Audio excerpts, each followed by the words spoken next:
आज आपण त्र्यंबकराजाच्या दरबारी आहोत, त्र्यंबकेश्वर मध्ये आहोत. या त्र्यंबकेश्वराबद्दल तुम्ही थोडं सांगू शकता?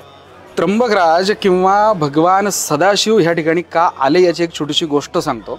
इथे गौतम आश्रम आहे, मागे ब्रह्मगिरीवर गौतम आश्रम आहे. गौतम ऋषींनी इथे फार मोठी तपश्चर्या केली. गौतम ऋषींच्या तपश्चर्येमुळे ह्या ठिकाणी भगवान शंकरांना यावं लागलं अशी एक कथा आहे. एक कथा अशी पण सांगतात की भगवान शंकरांना इथे यायचं होतं, पण मग निमित्त काहीतरी पाहिजे. गौतम ऋषींनी जे कार्य केलेलं आहे त्या कार्याचं कौतुक करण्यासाठी म्हणून भगवान शंकरांना या ठिकाणी यायचं होतं.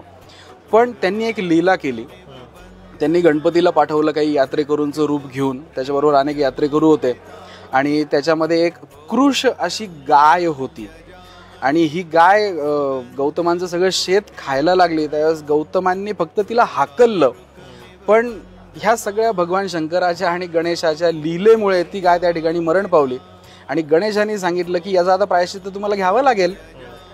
गौतम म्हणाले की गोहत्या माझ्या हातनं झालेली आहे आणि मला याचं प्रायश्चित्त घेणं गरजेचं आहे. कसं प्रायश्चित्त घेऊ? तुम्ही ज्ञानी आहात, तुम्ही आम्हाला सांगा. गणेश ज्या यात्रेकरूचं रूप घेऊन आला होता तर त्यांनी सांगितलं की तुम्हाला असं एवढं मोठं तप करावं लागेल, गंगा स्नान करावं लागेल.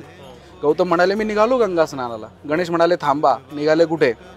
तुम्ही तपच असं करा की ह्या ठिकाणी गंगा आली पाहिजे. म्हणून गौतमांनी ह्या ठिकाणी कठोर तपश्चर्या केली आणि गौतमांच्या पापाचं क्षालन करण्यासाठी म्हणून भगवान शंकर स्वतः ह्या ठिकाणी गंगा घेऊन आले, ती गोदावरी. ही एक लीला, काहीतरी निमित्त लागतं भगवान शंकरांना येण्यासाठी, भक्ताचं कौतुक करायला, म्हणून ही गोष्ट आहे.